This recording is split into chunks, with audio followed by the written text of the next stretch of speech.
Isa ka din ba sa umaaray sa presyo ng mga commercial feeds ngayon? Ipakita ko po sa inyo ang pinakamabisa at pinakamatipid na paraan ng paggawa ng masustansyang pagkain ng ating mga alaga sa pamamagitan ng ating pelletizer machine. Tiyak na magiging malaman at organic pa ang mapuproduce po nating mga karne. Kagaya po nito, meron po tayong mais, malunggay, napakasustansya po niyan, at darak. Sa pamamagitan nito, makagagawa na po tayo ng sarili po nating pellet na tiyak na magugustuhan ng ating mga alagang mga hayop.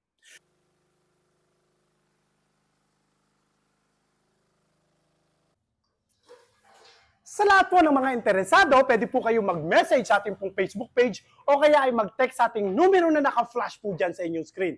At napaka-epektibo po nito kung kayo po ay mayroong mga alagang mga hayop, pwede nyo po siyang lagyan ng malunggay, darak, konting mais, konting molasses, napaka-organic po nang maipuproduce po nating karne.